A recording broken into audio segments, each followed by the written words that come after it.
Guys, welcome back to another episode of One Step at a Time with your host, the Ocean Flight, one woman and straight to full potential with zero delays. And today we have a very special guest. Today my guest is Emma Carter from Westmeath. She's a teacher, researcher, and Irish visual artist specialising in abstract expressionism. Emma entices the viewer to feel a certain way when viewing her work. Each canvas has a different impact on how the viewer sees the work, whether it is a mood, feeling, or longing for answers. Throughout the years, she's had many exhibitions, including bringing her work to the International Art Fair during the Venice Biennale. If she's not travelling the country and flying around the world doing exhibitions, then she's teaching art. Guys, welcome Emma to the podcast. Emma, how are you doing? What's the crack? I'm good. Great to be here.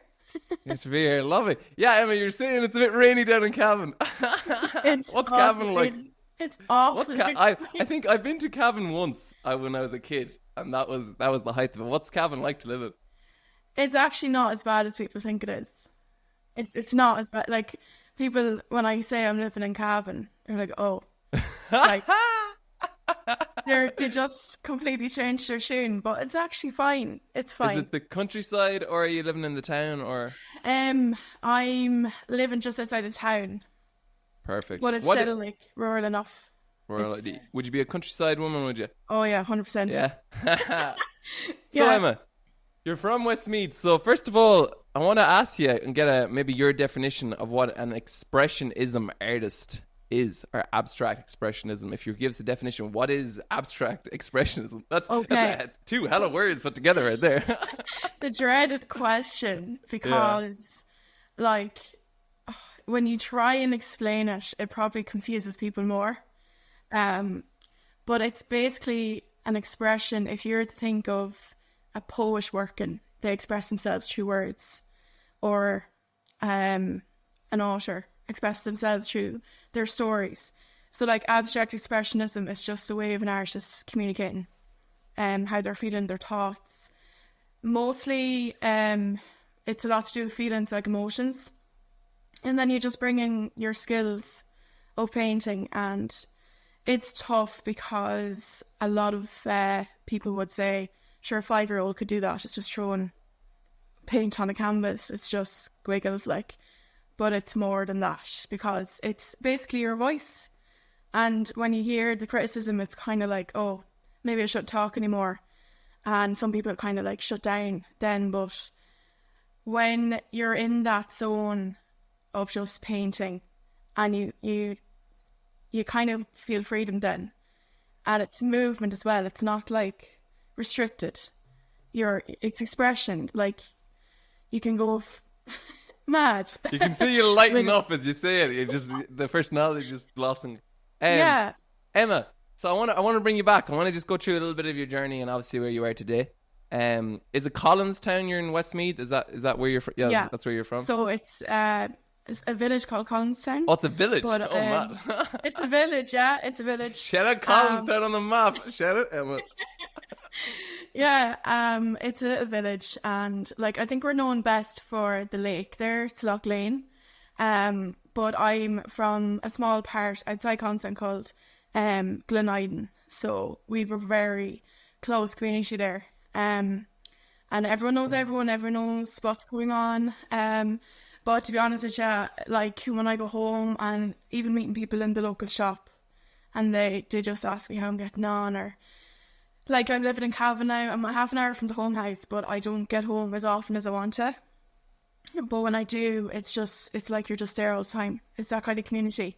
They check in, and it's like you're just, part of something bigger, and it's nice. It's something special because I come from a small place too. Shout out to Clare. It's in Sligo, and it is. I think that's the separation between maybe like the countryside and the town. The town has community too, but like that's what's so special, what's so powerful about like Ireland is the villages, the community, the parishes. That like is so unique to Ireland. Of course, other places around the world they do have community, but there's something very special, very precious about communities in Ireland. Emma, what was it? So like, what was it like now? You're growing up in Westmeath. Were you always artistic? Was it just did it come out the blue? When what was your memories of? Whoa, I like this art stuff. Well, I presume, like when we were younger, I have two younger sisters, they're twins, and myself and the twins would always, be into Barbies and Bratz. But it was always at Christmas time when I got that art set. I was like, yeah, this is class. And I know I got so excited about getting new markers or crayons. And I remember my mum just brought in an A4 ream of paper. And I was just like, this is the best day ever. Like, I didn't care about the new phones, gadgets. It was just blank sheet of paper. And like a core memory I have as well was seeing my mum's leaving cert drawing that she did for her art exam, and it was a horse and jockey. No, but she was creative. She was very good. She was very good at drawing, and I remember thinking, wow, like that's unreal. And I presume it started probably with the community games, the local community games art, and I was kind of getting compliments towards my work. And when you hear compliments, it gives you that confidence to keep going. And every year I just went back to Consown Hall and I drew what I wanted to draw, and then it was kind of something I was comfortable doing, and I could be myself, and just in my little zone again. And from then on, I think the skills just kind of grown in me. Then I just kept at it, and yeah, I think that's probably the root of it. And what is Emma? What were when you say you could be yourself? What does that mean when you're in your little zone and you could be yourself? What did that feel like, and what did that mean? It was just kind of choosing colours. Like I would always glance at the person beside me. It was just really long tables in this big hall, and I remember just glancing to whoever was beside me, and I said to myself, don't go down that path of trying to make something they're making, because just because they're making it doesn't mean it's right. And at a young age, that's hard to do, because you're kind of like, well, if they're doing it, it's the right thing to do. So breaking down that barrier of kind of doing my own thing, being selfish in that way that, well, if you're doing that, I'm going to do this, the opposite, because that's what I like to do. I like colour, I like shapes. Like something mad on a page is better than something that looks pretty and perfect, like that kind of thing. But that just followed on into secondary school. Like art was number one on that list of choice to pick. You go around all schools and you see everything, but it was the art room, because I remember thinking back, if the art room isn't what I want it to look like, I'm not going to that school. And it was nothing to do with books, nothing to do with grades. It was like, well, art. Like if they don't have the art there, I'm not going. So I went to secondary school in Oldcastle in Meath, and honest to God, the art teacher there was such a huge help, because it was kind of like the safe zone there for me. I used to always love going to art. Like if I was coming back from a maths class and maths was like, oh, I hated maths in school, but I'd always be like, the art room's there, so I can just go there, it's fine. So I kind of she helped me grow my skills further, and I knew myself even in first and second year I'd be going to college to do art. And even with people kind of saying, sure, what jobs are there? You're not going to make any money there. I was like, sure, it's what I want to do. I'd rather be somewhere I'm happy and myself, rather than, the competition of, well, if they're not in a certain job, they're not going to do well in life, that kind of thing. So again, at a young age, that was so hard to break down that barrier of listening to other people, what they thought about what you wanted to do. But that kind of fed into my art as well, because obviously there's an emotion behind hearing that, so it fed into the work then as well. So it was kind of always there. Art was always there. Yeah. Emma, did you know early on that maybe you didn't know the word for it, but vocation, that you had your purpose or your vocation? Did you know then, and did you know how unique and how special that actually is? Because something that a theme I chat a lot about in this podcast is a lot of people struggle because they don't know what their purpose is and they feel lost. And even if it's amazing how someone could have a great job, a great relationship, everything is perfect, but yet for some reason their compass just feels off and they don't feel like they have a purpose. Did you realize how precious and how special that you already had that purpose inside at the time, or is it something you just realized as time went past? I didn't realize that purpose until I went to art college, because when you're in art college, you're just solely there for art itself, and you're surrounded by these unbelievable people. I mean, like, people, the individuality, the respect you have for people when you go to art college is something else. They're themselves, they're proud to be who they are. Like film and doc, there was textiles, paint, print. Every single person had their own purpose in the art college. And like, I was only 17 going to college, so I was still so young, but I knew myself. I was ready. And when I went into the art college, it was like, okay, these get me. Like, these people understand why I'm here. Like, I'm not by myself anymore, kind of in my own little bubble. There's several bubbles around me now. And like, I knew sort of in third year of art college, I was like, I want to be a teacher. It wasn't the, like people say, it's the holidays. It's not the holidays. It was being able to see a young person like myself being, or showing them they also have purpose. If they want to do art, there's nothing wrong with that. And I think that's the kind of culture we're going into nowadays, is if you're not good at maths, or you're not going into finance or something like that, you're kind of, oh, you're wasting your time. And like, technology has basically not disrupted that pathway for art, but like, the individuality has kind of been lost with that. So I kind of realised that when I was in third year of college and all the new tech was coming in, and I was still freehand painting. We had other people were kind of like exploring technology with their work. And I know in my head there was young people going to be down the line struggling with that transition from the skills they have freehand to, well, why don't you use computers and that to do it? And even just the expression part as well, teaching that to young people. It takes time for that to kind of be understood in your own head. So when that happened with me, I was like, I know there's someone coming down the line that's going to be struggling with this, so I'm going to go into teaching and just be there for them.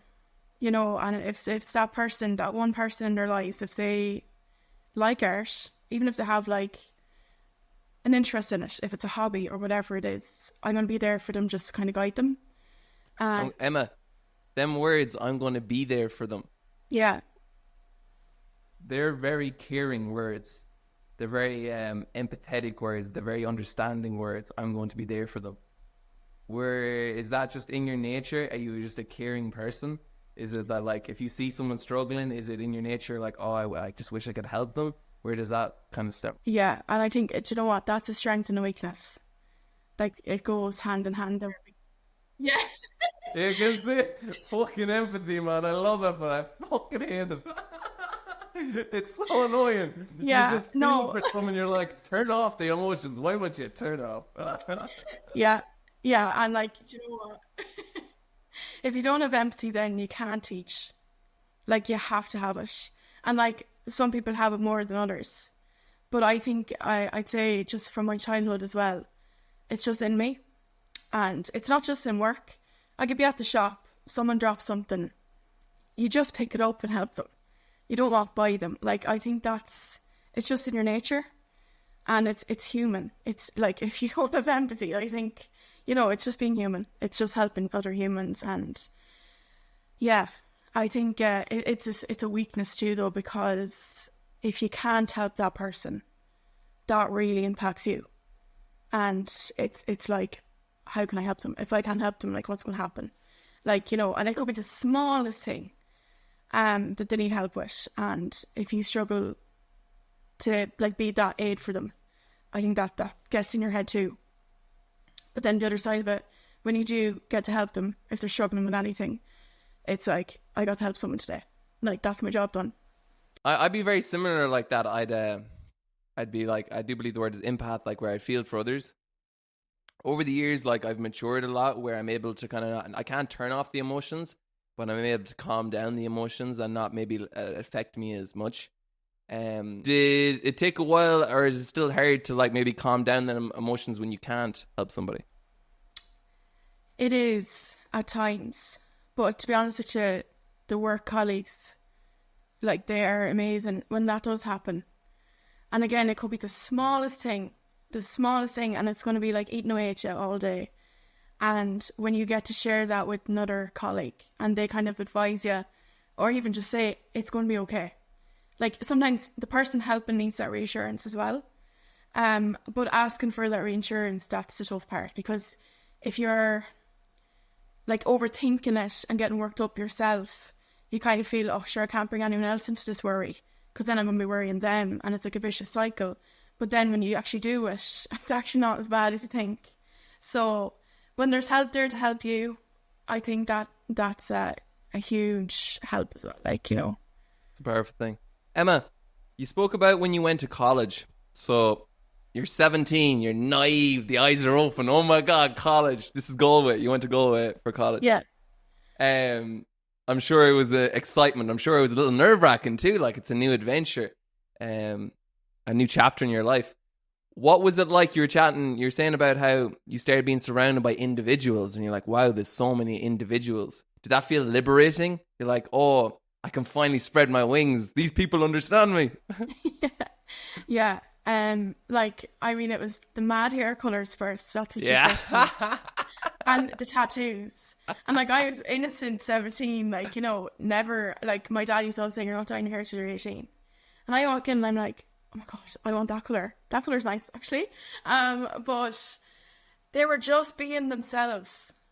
Like, they did not care who walked by them.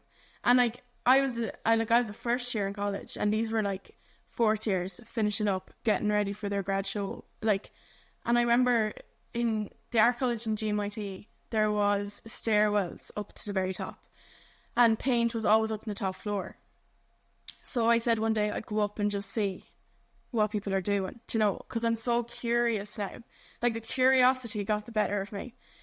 And I remember seeing the work, and I was just like, oh my God, these are amazing people. Like, they're amazing before you see the work as a person, and then you see the work and you see them as an artist, and you're just like, I want to be like that someday, because the respect that I had for those people, like, was just immense.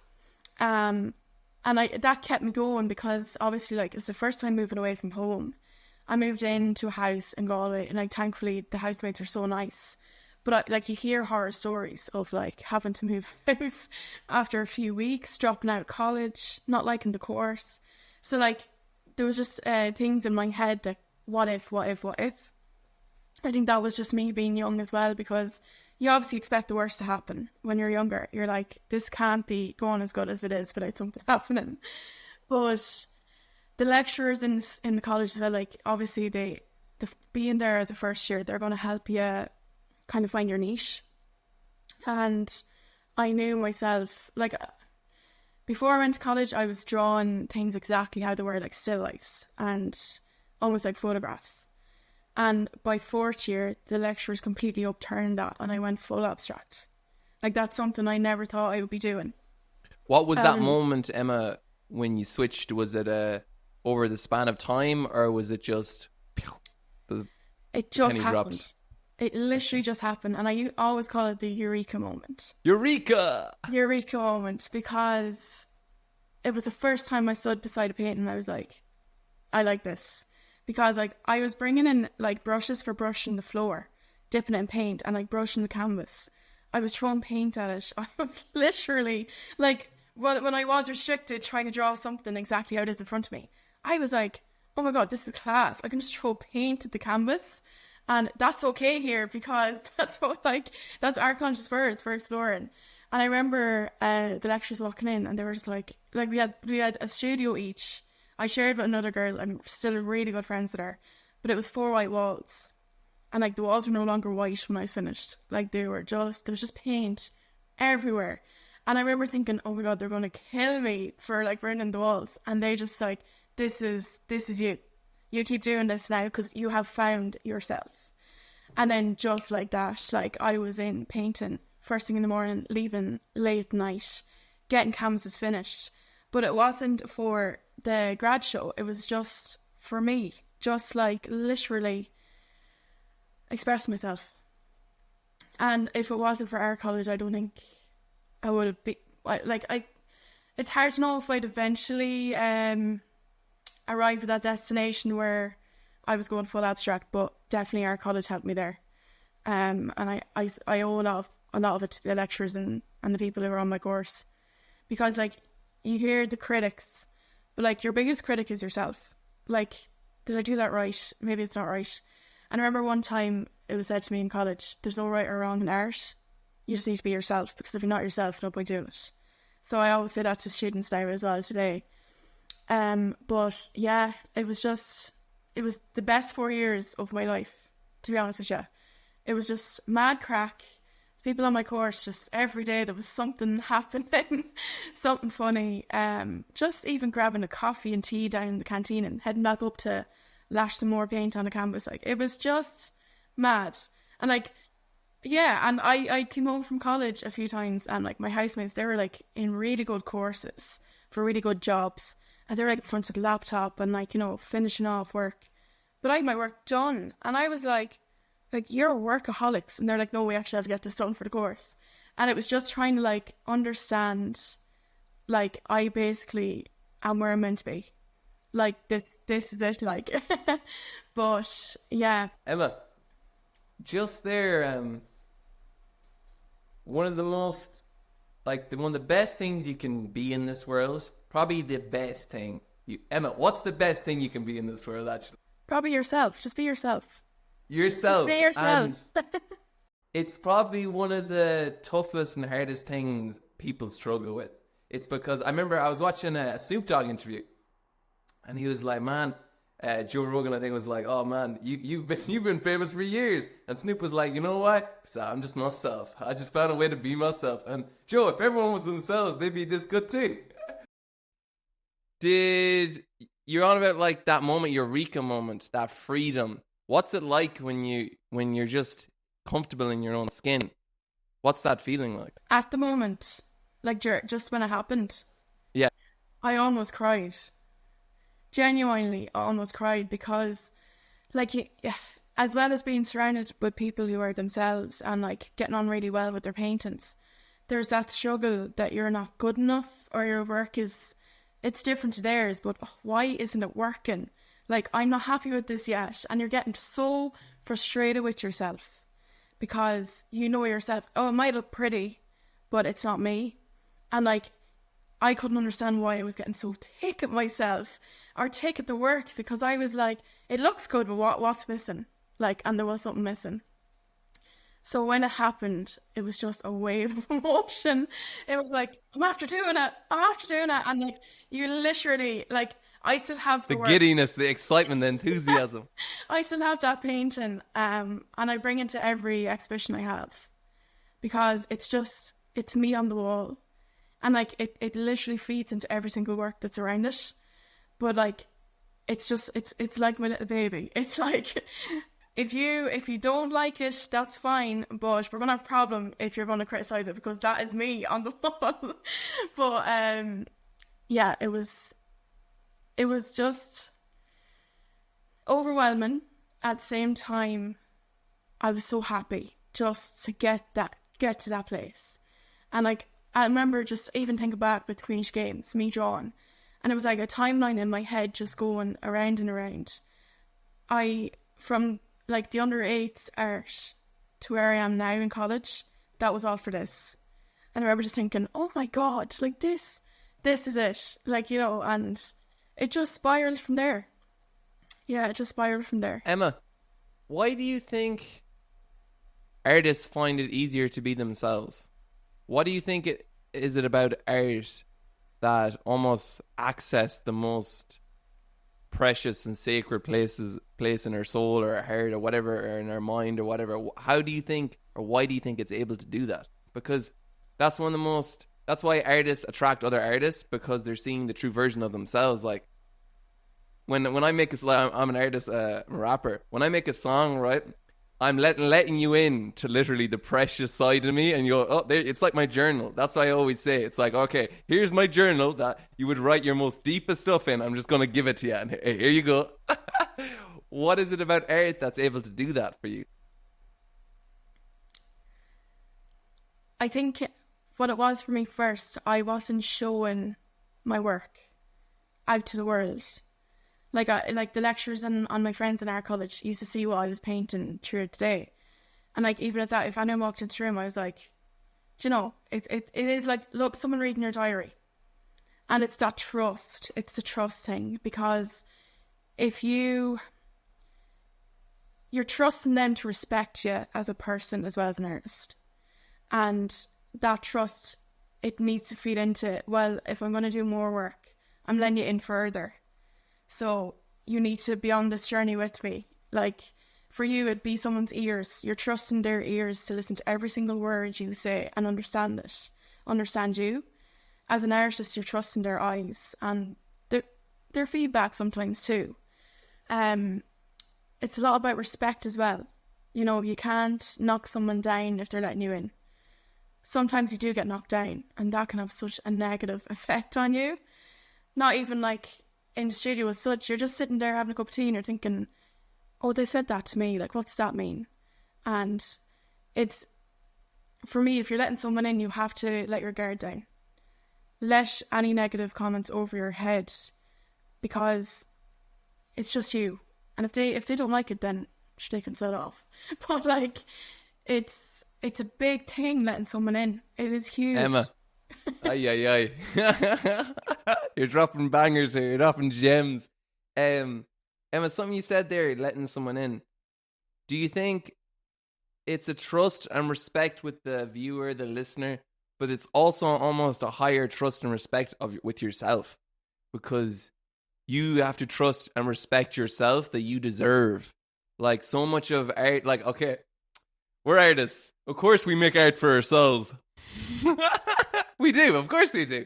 But we also make art. We want to show it to people, and we want to watch the reaction and see what emotions get pulled and triggered, and watch how their facial expression changes, or their body language, or the emotional. It's so powerful, and that's one of the reasons, like, people say they do it for that or not. It plays into it.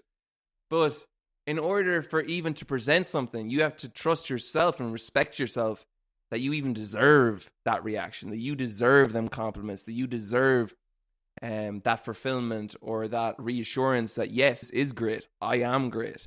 And I know some artists are, like, I'm a big believer, if you love what you do and you believe you're great at what you do, then tell people you're great at what you do. Now, some people, they're going to misinterpret that. They're going to say that you're egotistical, but if you do it in a very genuine, clear, pure way, then I think that can be felt. And I think that, but yeah, I think it's a lot about trusting yourself almost.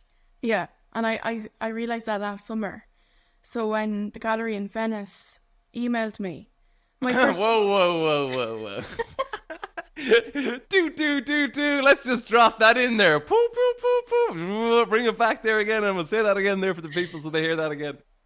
So a gallery in Venice emailed me last summer to show my work. And my immediate thought was, that's a spam email. And like, I was like, no, it's definitely spam. That can't happen to me. And I remember looking into it further, and I was like, this is actually happening. They want my work in a gallery in Venice. What is going on? So at that stage, it was just like, one part of me was like, this is great. Yeah, we're going to do it. The other part of me was like, I can't do this. Like, who do you think I am going across to Venice? Like, and I remember sitting down with the family, and I announced the news. Yeah, we're going. That's it, we're going. And I was like, all right, so we're going. Oh, the family went too? Yeah, so, yeah, my sister's, my aunt, my best friend, her mum, and my cousin. Jeez, you had a whole fucking team with you, team with you. Yeah, no, the support, like, oh my God. I wouldn't be able to be out there. Cheerleaders, yeah, and they all dressed up in Westmeath. But it was the respect that gallery had to even email me. I was like, okay, they're after asking me over. I need to respect them back and go. But it wasn't until, so when I sent the paintings over before the exhibition. We flew out there. It was my first time in Venice. Have you ever been to Venice? I have. Funny enough, I always wanted to go to Venice because James Bond, and I got there 2 years ago. Oh, yeah. It's incredible. Yeah. So we got out there and there's just boats everywhere. It was just like, wow, this place is class. And I remember we arrived 2 days before the exhibition, and the following day we were kind of just like sussing the place about, but like in the back of my head all I was thinking about was the exhibition. Who am I going to meet?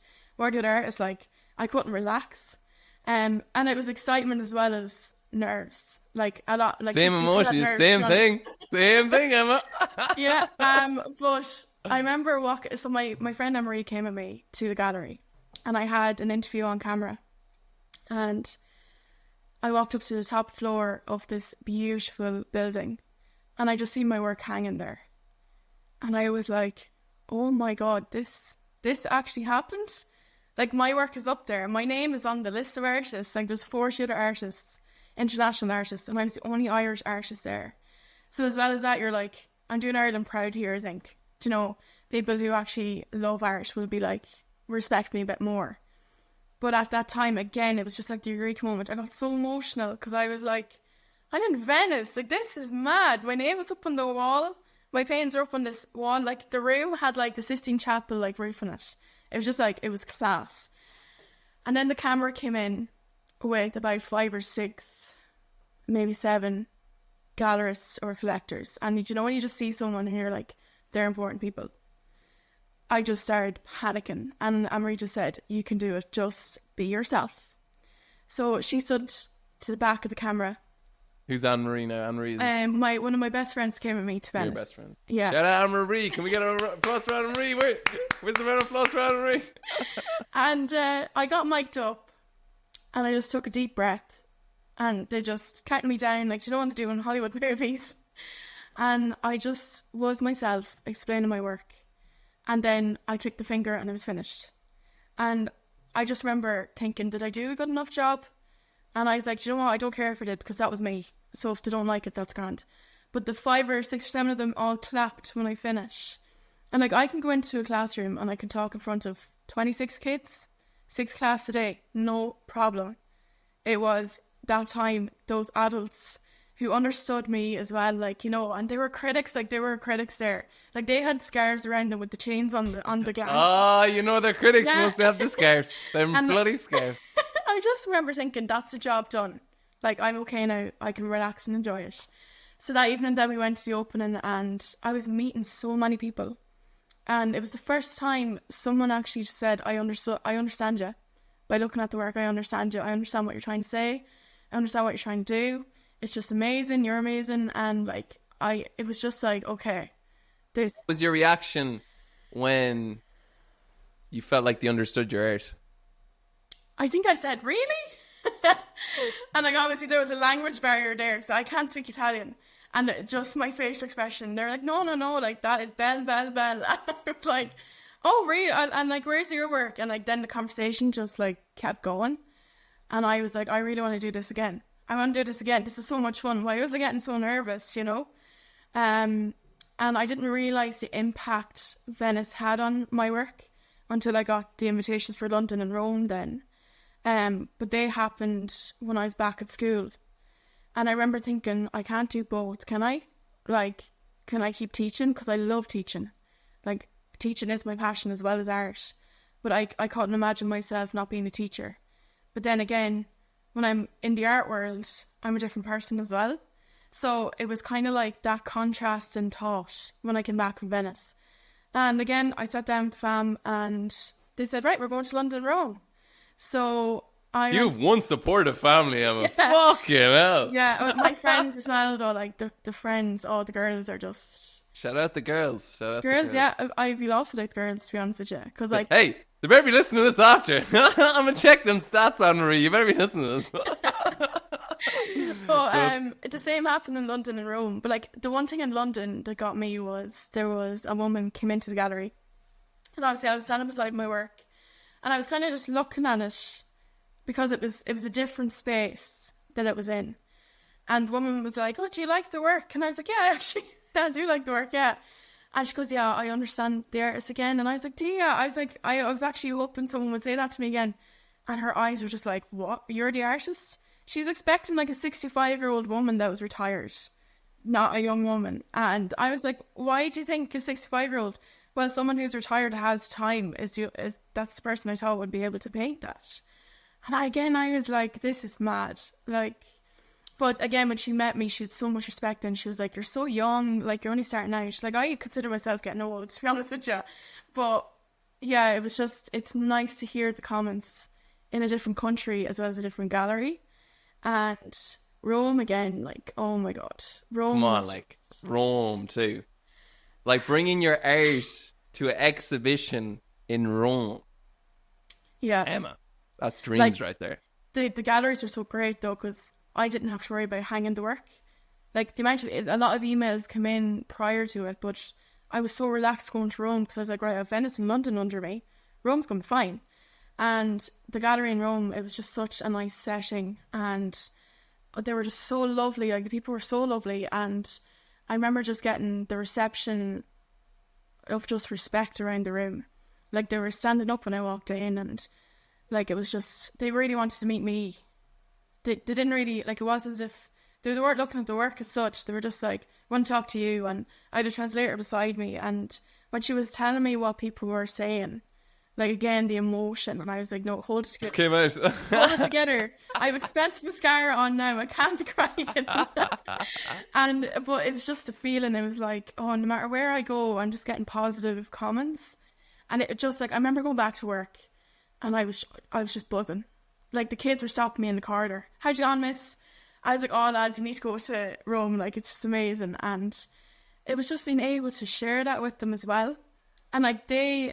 Obviously, like, some teachers be looked at as dictators, top of the room, telling you what to do, and we all had them. We've all had them. You can say that again, Emma. Jesus.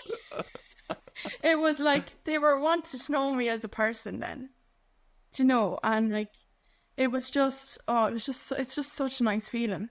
And to be honest, like, I wouldn't have been able to experience that without Venice. Very heartwarming, Emma. Very, very heartwarming. It is really, and like, the respect they have. Can I just speak on something there, Emma? Just something you said. I want to touch on the London and Rome in a second, because that sounds like it's a whole spectacle, and so that sounds like a movie. Well, it sounds like a 6-part series. But the duality of teaching art in secondary school and flying around the world, being this person, being this artist. What's it like? You spoke there on, I think we can all agree, anyone that's been in secondary school, high school, whatever you want to call it, everyone had at least one bad teacher. That's just, you're going to get at least one bad teacher. I was very blessed, I had a ton of great teachers, but you're going to get some bad teachers. It's just how it rolls. It really feels like you've such a close and genuine connection to your students, where they care and respect about you said, as a person. And man, that's so powerful, because like, I had the same connection with teachers in my school, where you look at them as a human and they look at you as a human, and it's just a normality and such a like simple thing, but for whatever reason happens with some teachers, they just go, oh wait, no, let me try create like a hierarchy here. But my most like memories of teachers were teachers, okay, they had to control the class and whatnot, but they looked at you as a person, and they were trying to help you grow as a person, and that's very special. Because that's what it is. That's what school should be. It is trying to get you to learn and express yourself. But man, setting you up for life. Like, the teacher knows what you're about to go through. And only now when I think about it, them teachers, they see you as like, I would have been very cheeky. Like, I'm a funny guy, Emma. I was very cheeky. I matured as I got older. But they know what you're about to go on. And the good ones will see that and kind of help you prepare for what you're like. I had a beautiful teacher called Miss Moore. She was our year head, and she made us understand that school, this is your beginning. This is your beginning. You're about to go on a whole roller coaster. You don't know what you're going to go on. You're going to go on some of the biggest highs that are going to make you feel like life is heaven, and you're also going to have some shitty lows that make life feel like hell. And you're like, why is this happening to me? So, sorry, I went on a long one there, but I'm just like, passionate about it. So, how do you form that relationship with your students that like you just have like a common understanding maybe? I would say it's because when I was in school, that roller coaster was a bad roller coaster. Mum passed away when I was in second year of school, so the twins were in sixth class. And to be honest with you, the teachers that I had, the nice teachers now that were like making cup of teas, like I lived in the art room for like a few weeks because I was like, that's my happy place. The principal at the time was like, go to the art room, because at the time, not giving myself a big head here now, but I was still doing my homework. I wasn't missing out on class. I wasn't causing problems. I was just there.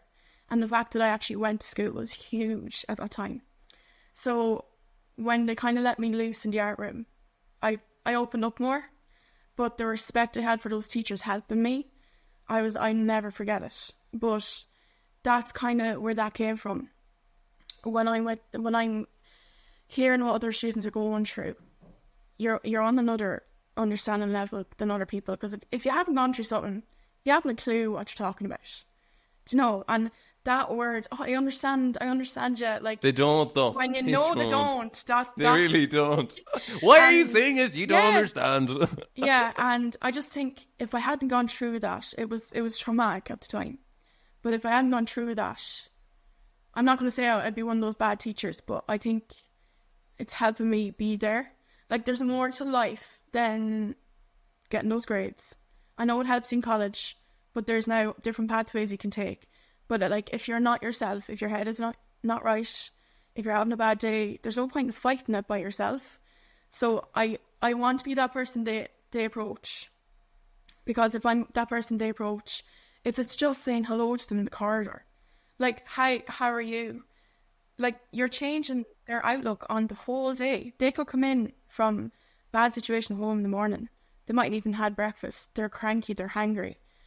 And it could be something small or major, but if you say how are you, they're like, well, they notice me, so I'm not invisible, so I'm going to go to that person again. Now sometimes they don't come, but it's just letting them know you're there as well. That's the main thing. But again, my empathy levels, like, I just can't help myself if I see someone in need. Like, it's grand when they approach you because you can help them and listen to them, but like when you're in the background looking in and you're helpless in a way because it's a situation beyond your control, that is a killer. That is a killer. But I think with art as well, like, if I'm having a bad day myself, you know, like, that feeds into your own emotions. I know I can go home and paint, lash it out at a canvas, that's my punching bag. But for students, they might have that. Like, some, like, they would have football, they might have basketball, camogie, like, you know. But the students who don't have that, it's tough to see. It is tough to see, and that's part of the job that, you know, people who always say, "Oh, teachers have the life," but sometimes we don't. You know, it's tough at times, but that's only a small amount of the time. The other times, like, it's great. You know. Emma, I can see why you're a great teacher. I think anyone who listens to this is going, yeah, she's definitely a great teacher. Emma, that was very well said, first of all. That was very beautifully put. Very poetic and very, very beautifully put. I hope you don't mind me asking, but you mentioned there your mum passed away when you were younger. You said it was a very traumatic time. How long did it take to kind of... I suppose it's a difficult one, but people sometimes say that there is no... things don't go back to normal. You go into a new normality. So what was that journey like, healing and still healing from losing your mother? Like, to be honest, every family is affected by cancer in some way. So it was kind of just... the new normality was, have to keep going. Just have to keep going. You know, like, no matter what it was. But again, like, the family and friends, oh my God, their support. Like, you'd be lost at the community of concern. My God, like, they were dropping milk up to the house some stage, or tea, just coming in to see how we were, like, you know. But like, for a few weeks, I wasn't going to school. So I was like, nah, not doing that. And it wasn't like behaviour as such. It was like, what's the point? And like when you get into the headset of what's the point, sure. Like it was dark. It was dark, like, but like even that was 2011. Like it's now 2024. You're still thinking like everything you'd go through in your life, she's not there, and it's annoying that kind of way to know. But you just have to keep going. Like, you know, you just get through it. I'd say that woman would be a proud woman. I'd say she is a proud woman of Emma. It'd be hard not to be proud woman. Yeah, I think you're doing your mother very proud, Emma. I think she's smiling wherever she is. I think she's smiling. It's beautiful. Emma, I want to read you some quotes. I got a bit teary-eyed there myself, though. Don't look at me.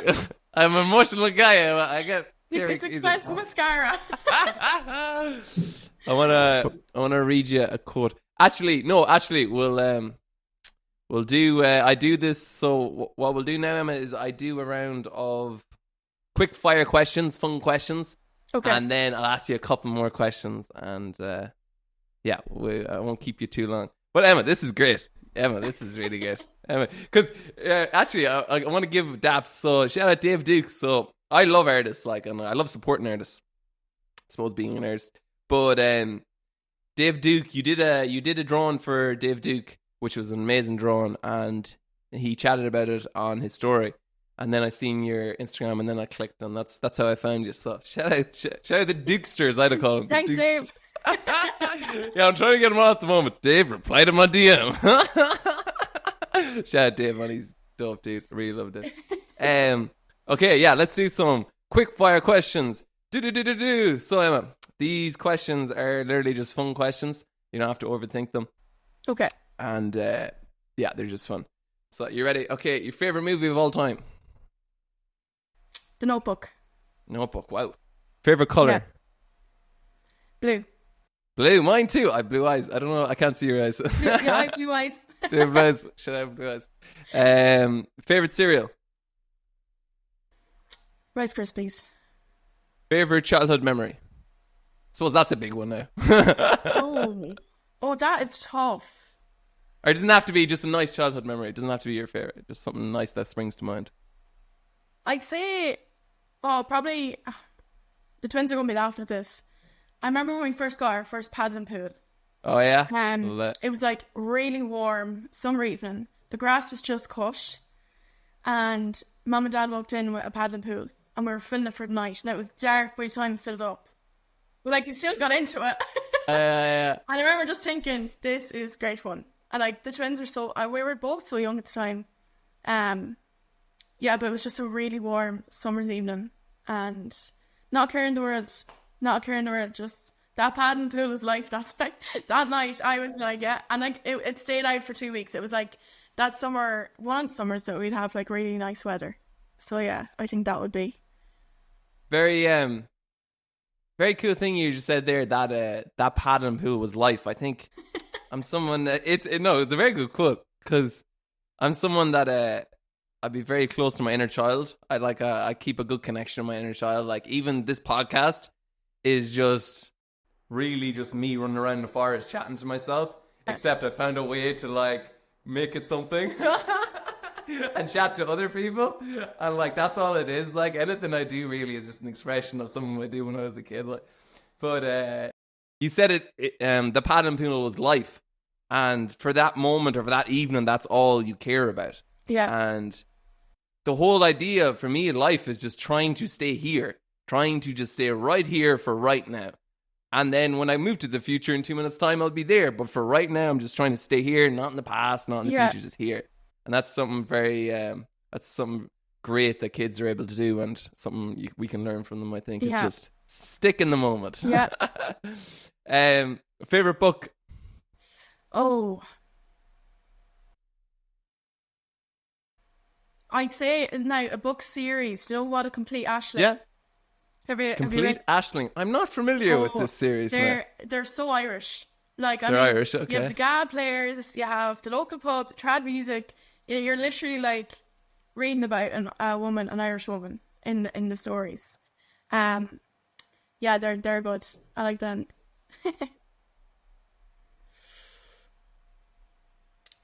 Lies, Lies, Lies by Morgan Wallen at the moment. Like a bit of Morgan Wallen, a bit of country. I love- Everybody's on the country these Oh, days, eh? yeah. Everybody's on the country. A couple of years ago, country. everyone loved rap. Oh, we love hip hop. Now it's country. Oh, country. Everyone's country. No, it will do the full cycle again. Don't worry. Yeah, I will. It better.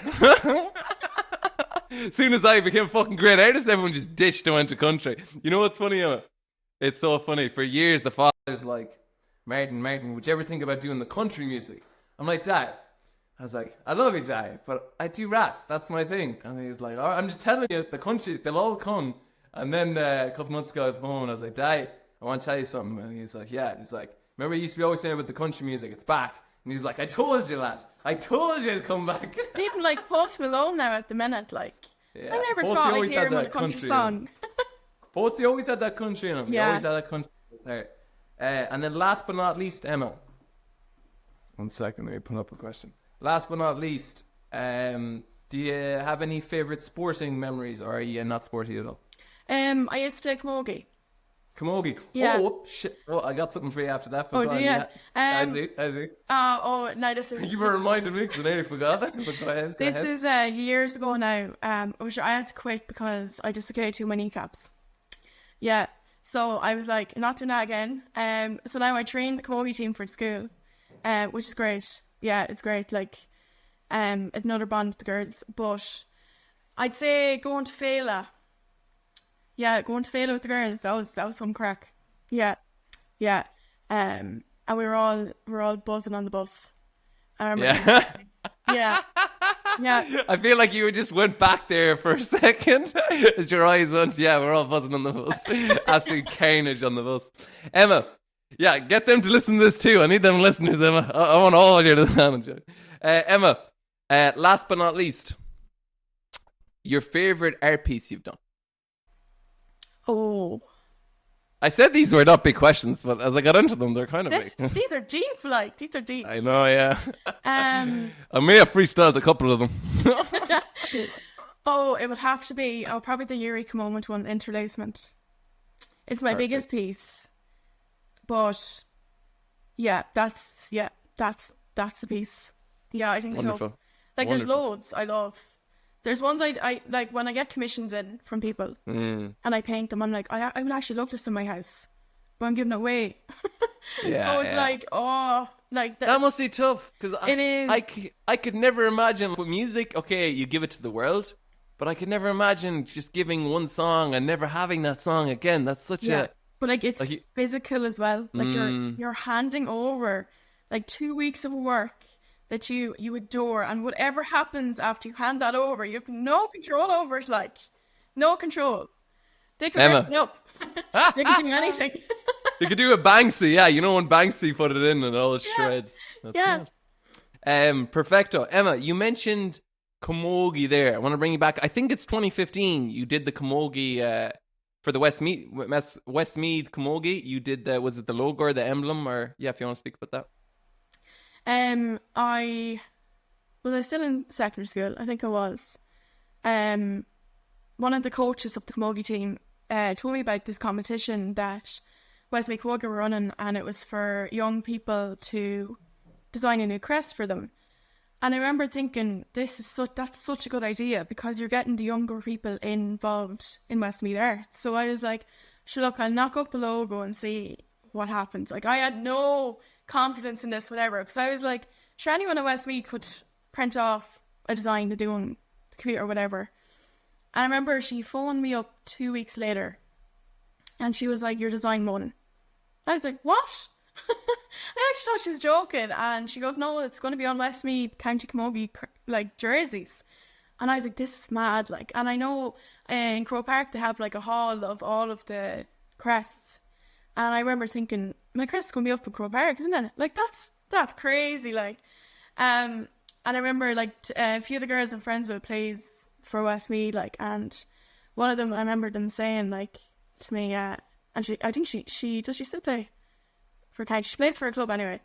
She was like, "It's just mad that I know you, and I'm wearing a crest on the jersey." And I remember looking at TG Carr, the girls were in the intermediate final, and the crest was on the jersey, and I was wearing the jersey myself. Like, I still have them. And it's just, at the time they were like, you're not making such a big deal about it, like, and they had this launch in the Greville in Mullingar, and I remember being invited to it. And I was brought up on stage, and they had this huge printout of the crest, and it was the launch. And the twins were up there with me as well. And I remember thinking, this is actually a bigger deal than I'm making out to be. Because I was just, not that I didn't, I was so, not that I wasn't considerate about it, but I was like, oh, it's just like, it's a logo I just maybe drew didn't up. hit I home. probably should have put Yeah. reference into it. Yeah. But it was really nice just to have the name behind it, you know. But I think they've changed it back now to the original one. God damn it. I'll send a complaint. Leave it with me, Emma. Yeah, but like, even just to say, like, I know it's a fun fact. It's just like, oh, fun fact, designed that, but A huge accomplishment. Emma, you should be very proud of. Another huge accomplishment. it was nice. It was just a nice feeling that, you know, the grass is up, being worn by like such great players for Westmeath as well. Like, the Camogie team they're very good, and reaching that final in Croke Park, and just to be in Croke Park wearing those jerseys were pride, like, you know. It was nice. Yeah. Have you ever played in Croke Park, Emma? No, I've been to it a few times. I watched the matches. I played in Croke Park when I was 10. I played in Croke Park. For anyone out there, I have played on Croke Park. Oh, have you? Yeah, when I was 10, I was big into the GA. We got to play. So I don't have many sporting accomplishments. Well, I have a couple. Well, yeah, I have a couple. But that's for another time, though. Yeah, but shout out Croke Park. Galway, yeah. Let's hope Galway do it. Yeah. Galway versus Armagh. That's mad. It's not so refreshing. It's not just great, like. Yeah. No Dublin, no Kerry, even though I like Kerry. I do like Kerry. Yeah. No Dublin, no Kerry, Galway and Armagh. Yeah. Yeah. Like, Galway's my second home. Like, I'm down there whenever I can. Like, one of the twins live in Mayo, but like, I go to Galway whenever I can. You know, it's just such a nice place. I lived there for a summer there back in 2020. We all moved into Galway for a summer, like a bunch of us, like rappers, artists, business people, into Donacarba. You know Donacarba? Oh yeah. Oh, we had some summer. We had so, and it was funny because like everyone else like had a shit summer. That was probably one of the best summers of my life. Like, we just had some crack. We just had some crack. We had a real funny one. We had a studio, so I'll tell you this real quick, and then we'll get back to the chat. But you know Donacarva, and the main living room. So our house that we ended up renting had a real reputation for partying, and like every house, like in college, has a reputation. But this house really had a reputation. Like, there'd been radiators thrown off the wall, all crazy stuff. And this guy called Niall or Nine, we used to call him. He was the handyman, and he used to come. And we set up the living room. So he'd seen this house as a college house just for years. That's what it was. But we set up the living room for a studio. So we had green screens, we had mics, we had computers. And he'd put the head in and he was like, "What are you doing in here?" We were like, "Oh, it's a studio now." And he'd just give us a look, and he'd go like, he'd know what was happening. And proper handyman, airs out fucking pencil on the. He didn't know what to make of us. Oh, it was. And then one time, I was recording because you could see through the window. I was on the mic, and there was a bunch of us anyways, and one of the girls was having a good night for herself anyway. She was a bit wavy, I'll put it that. And a random guy knocks on the door, and he's like, "Oh, can I come in? I seen you recording." And she didn't know what to do. He's like, yeah, come in. Anyways, I'm just recording there. There's a big gang of us in the living room, and he's like, "What's up, man?" And I'm like, "Well." I'm like, "What's good?" And he's like, "Yeah, what type of music?" I didn't know who he was. But yeah, just funny time. And but Emma, I want to read you some quotes here. One second. I want to get a quote that Emma, you said, "Once a response is evident, art has been appreciated." Yeah. Now that's a bear. That is a bear. What does that mean? What do you mean by that, Emma? So, the response of the viewer, but the response of me as well. when I'm painting it or when I step back. So response could be physical or mentally. Okay. So the last three exhibitions, Venice, London, Rome, I would stand back just to have a moment for myself because, everyone's kind of at you trying to ask questions, and there's a brief time where that stops and you just take a deep breath and people are looking at your work. Now, you can either see the nodding or the shaking of the head or the tilt. Oh, God, the tilt. So when the tilt happens, that's the curiosity. And you've got it then. Because if they're curious, because they have to be, it's abstract expressionism. It's something you can make out to be. So your brain is trying to wrap itself around what it could be, more so than what it is. So when I see the tilt of the head, that's when, you've just hit the nail on the head. They're curious. It's a mystery to them what I was painting. Another fun fact is my work, I painted upside down. My signature is never in front. So I paint it upside down when I rotate the canvas. And I kind of if there's a commission, I let the owner rotate it whatever way they want to hang it up in whatever room it's going in. So so are you saying you paint so with the the canvas idea? is upside down. Okay. I paint, I rotate it back around. Yeah. Damn, that's pretty cool. That's very cool. Sometimes it could be a 90-degree turn. Do you always do it? Yeah, always, yeah. So my signature is always on the back of work. Yeah. Emma, you also say that you work very quickly. Oh, yeah. Yeah, I'm very similar. When I'm making songs, okay, I'll make a song and then I'll go back and edit it. But, I ain't messing around. I'm not like some artists be saying they'd be taking hours, days, weeks. Nah. If I have the idea, I'm going into the trenches and I'm going to get that idea to where it is. Yeah. And then I'll come back and, I'll dress it up and bring it where it needs to be. But that initial sprint, I like to call it, that creative sprint, get me in and get me out. Well, not get me out, but you know what I mean. It's like a bank job. I'm in there to do work and then I'm out again. Yeah, no, it's very quick. That's why it's acrylic paint. Acrylic paint dries quickly. But a lot of the time, so I love my tea. Drink a lot of tea. Anyone who knows me knows I drink tea a lot. But I'd have a layer of paint on in I'm going to say 20 minutes. Depending on the size of the canvas. Go out and make a cup of tea, come back in, drink the tea. Rotate the canvas a little bit more. Go quickly at it again until it's done a full rotation. Sometimes, not always. But it's always trying to find when it's actually finished. There's work that could be hanging up on the gallery space and I'm looking at it and I'm like, could I add a bit more blue in there? In my head, it's never finished as such. But because it's up on the gallery wall, it's a finished piece, But yeah, very quickly. If you don't work quickly, you're overthinking then what you've done. You know what I mean? So how quickly could that be? How long? I know it's long as a piece of string, but yeah, is there an average time where once you start, is it a couple hours or? I'd say if I was to go painting for the day, depending on the size of the canvas, it could be about 4 or 5 hours. But looking at the work, you think it would take 2 weeks. And just focused work, Emma. There, not focused. Music in the background, phone switched off, and then you're in the zone.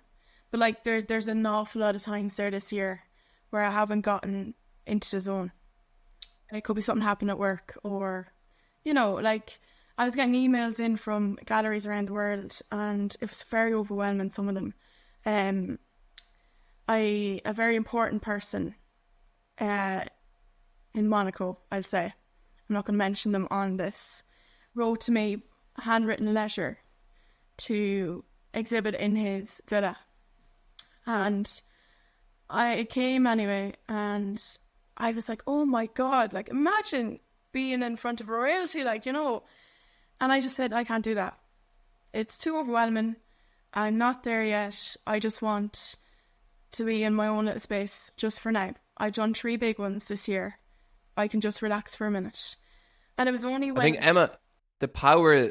sorry to interrupt you, but the power of knowing when to say no. Knowing when to say no. Yeah, because I know my head was not in a good place at that time. A few different factors, but I just said I'm not going to be myself, and if my work's going to be affected by me at the minute, so if I show work, because I'm not going to be over there proud of what's up on the wall.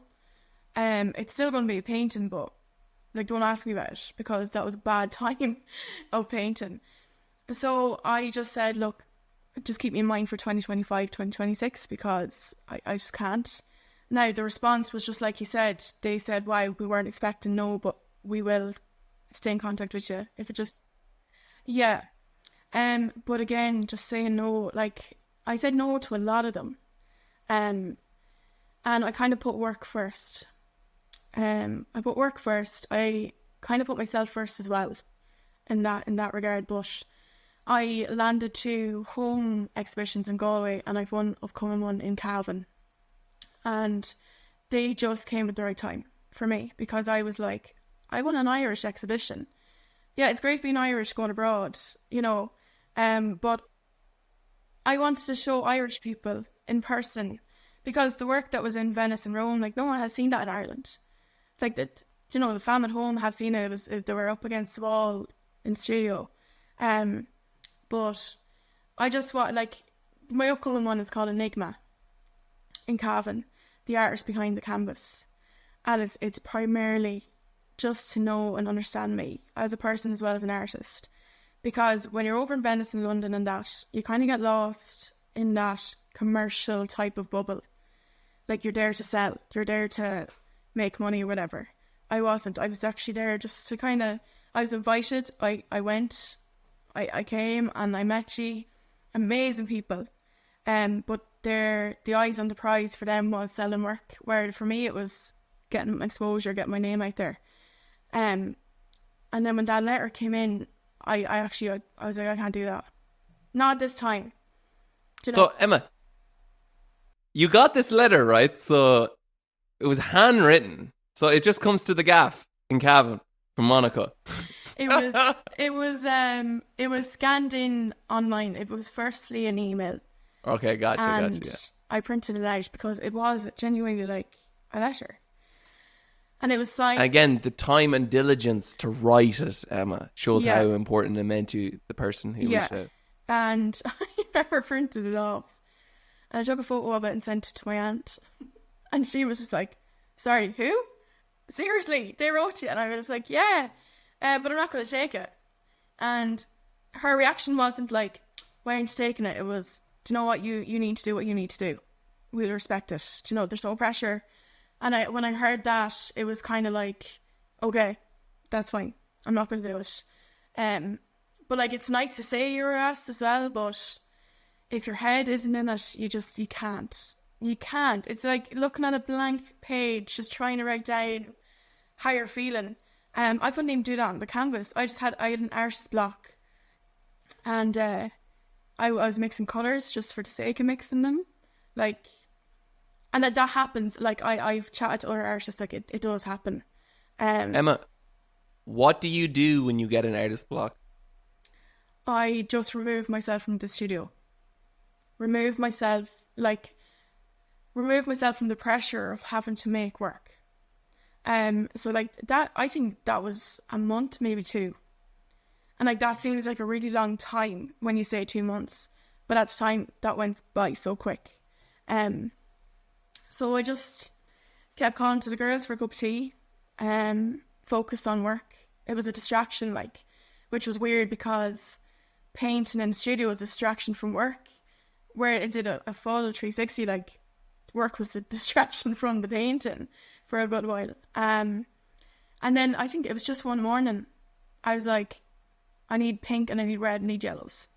Just like that. Honest to God. And I just went out to the studio and it was fine again. But it's scary when it happens because it's so frustrating. You're like, I want to paint, but I can't. It's Emma, you've done art all your life, right? You are an artist and you will always be an artist. But for whatever reason, when that brush, or for me, when the pen isn't working, your brain goes, oh God, I've lost it. Yeah. It's gone. Universe, give it back to me. Where's it gone? And you panic. You have a little internal panic going on. You're trying to calm yourself down and go, no. On the outside, you don't really show it, but the inside, you're like, oh, that's an amazing. I don't know if you feel like this. I'm different, but say with music. If I made a great song 2 months ago or 2 years ago, someone gives me a compliment on that song. They're like, man, that's a great song. It means so much. I'm like, thank you. But if I'm not happy or enthusiastic about my latest work, about something I just done, then I'm kind of like almost detached and separated and not able to like take that, because on my mind, I was like, geez, I haven't been making them lately. Yeah. Is that similar, or would you? It's very similar. Yeah, no, it's funny. Like, you're judging. It's like you're judging yourself always off your latest work. Yeah, like you're judging yourself. Like, that is crazy to say. Like, normally, like if someone's judging you, you're like, oh sure, that's your opinion. But like when you start judging yourself, that is that is scary, because you know you can do it because you've done it before, and it's like your head and your the brush is just not linked. And you're like, why isn't it? Because like I've done nothing wrong here. Why isn't it working? But you have to take yourself out of that space. Like, that is tough, because that's your comfort zone. But when you do step back and just get your head right again, like I still don't know the reason behind it. It just happened. And then you just work yourself up, because you're like, what is going on? Like, you try and find answers for the block. But thankfully now, like that morning I woke up and I was like, need pinks, reds and yellows. It's just like, right, I'm ready to go back out there. But like, it was people even like, oh, your page is very quiet at the moment, you know. And you're like, jeez, if you only knew. There's actually people looking at it like, oh wow, oh God, okay, we really need to like start painting. Oh my God. But like, obviously, like, they don't mean that in a negative way, but when you're in that mindset, it's like, oh, everything's negative, like, yeah. But it, like, what helped me was hearing it happen to other people, because I was like, I'm alone in this, like, why is it happening to me? This doesn't happen to anyone else, does it? Like, but yeah, like, thankfully I'm out of it, but like, it could happen again. It could happen any minute. It not to like plant a seed of saying it's going to happen again, but as an artist, you know, it comes in waves. Like, for me, it's really interesting to hear you speaking about blocks and whatnot, because there's many methods to clearing the funnel or clearing the blockage and whatnot, and some is taking yourself back from it, because often with me in writing and making music, Emma, it's like, I'm a big believer in stop looking up here and start just looking what's in front of you, because everything, once you stop looking up and just look level-headed, you're given everything. It's like when you can't find that spark or that fire, that flame, it's like you're looking for it. You're like, where is it? Where is it? Always just right in front of you. But for whatever reason, you just can't seem to look at what's in front of you. So it's interesting hearing your different methods. So for me, when I start getting that blockage, I calm myself down and I keep making and just not judging what I'm making. Because when I'm making, like, my brain is trying to go, that's not it. But by just keep on making, I'm like, no, if I keep, example, like when I'm making music, sometimes I'll go through a spell of making just shit music. And okay, it's art, but like, I know it's shit. And it's just, I'm never going to put it out. But even just the doing it, I'm like, no, I'm going to get one. And then 2, 3, 4, sometimes it might take 5 or 6, and then I get a bit worried, and I'm like, oh God, where is it? But then on the 7th, 8th, okay, there it is. That's a banger. There we go. Okay, we're back again. But to be able to do that takes a lot of determination, a lot of resilience, and a lot of detaching yourself from that judgment of yourself. Yeah. Because your brain, your soul just going, no, that's not it. That's not the one. Yeah. And you're either doing the same thing you did or something, and it's tough. So it's really interesting hearing the different methods people use in order to like clear the funnel, get rid of that blockage. Yeah, I think if I hadn't have been experienced that, I would have written back to that person and been like, yeah, I'll be over in the morning if you need me, like. But I just couldn't, and it was frustrating, and I actually had to work myself up to tell family and friends. Well, this came in the email, but I'm not taking the opportunity. And the reaction of them helped me, because it wasn't like, what do you mean you're not taking the opportunity? You're mad not taking that. It was, you need to look after yourself first. And like, I knew they were going to say that because they're the family and friends. They're going to say it, like, you know. But yeah, it's frustrating at times. Yeah. Emma, I want to read you one last quote, and then I'm going to leave it over there. It is my job as an artist to give viewers an opportunity to think about what they see and how they feel, rather than give them the answers. Yeah. So another bar there. Yeah. It's that question that you get. What is it? What am I looking at? And when I hear that, I'm like, you haven't spent time looking at it. Because if you spend time, relax, just look at it. Like, it's not just looking at it, it's read the title of the work, look at the work, you know. And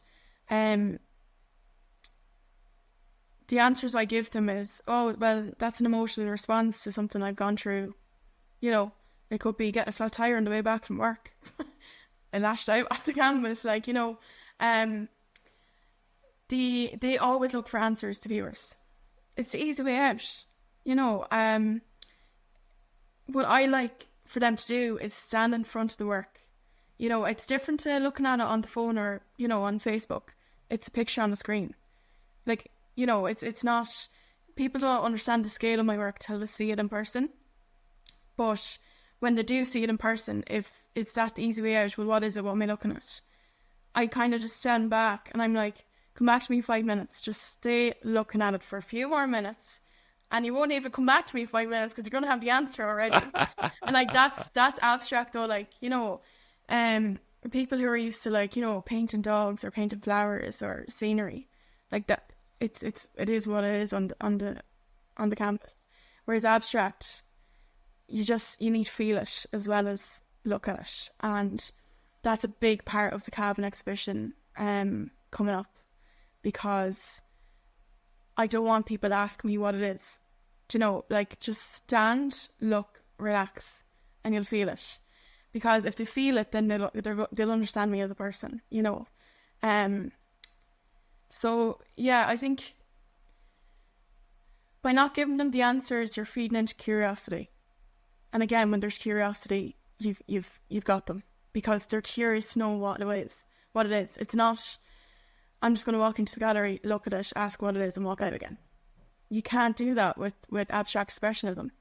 You know, you have to really understand the artist behind the canvas as well, you know. I love what you said there about you want them to feel it. You want them to feel it. That's powerful, yeah. Emma. That's powerful. Emma, because this podcast is called The One Step at a Time, I always ask my guests, apart from John, who I forgot to ask there last time, but he was the only guest I forgot to ask. If you could give someone one piece of advice that could help them on their journey to being an artist, being an expressionism artist, what advice would you give them? Take the risk and say yes. I think it doesn't have to be going to a gallery. It could be you in a studio. You're looking at the colour black, maybe. Oh, shouldn't I? Do it. Just do it. No, if you don't do it, you're going to wonder, what if I did it? And I think it's better to do something and reflect on it rather than wonder what could be the outcome, you know. I try and tell students that as well. But there's no point just telling people to do it. You have to live by it too. And I live by risks. You know, I take risks every day doing canvases and that. And you have to just do it. Take the risk. Yeah, and just start saying yes. Yeah. Emma. Thank you. First of all, thank you for coming on. Absolute legendary. Really appreciate it. Really appreciate it, Emma. Really appreciate it. Because I didn't really know much about you. Obviously, I did my research and whatnot, but I didn't know what type of person you were. Emma, I think any student or any of your friends would be very lucky, blessed to have you in their life. They genuinely would know, because your energy is so infectious, and there's nothing I love more than not only meeting a great artist, but when they're a great person, and you're very evidently a great person. Oh, thank you so much. Yeah. No, yeah, it's been a pleasure. It's been an absolute pleasure. Emma, this has been another episode of One Step at a Time with your host, the Ocean Flight 111, heading straight to full potential with Zero Delays. Emma, don't have a good day. Have a great day. God bless.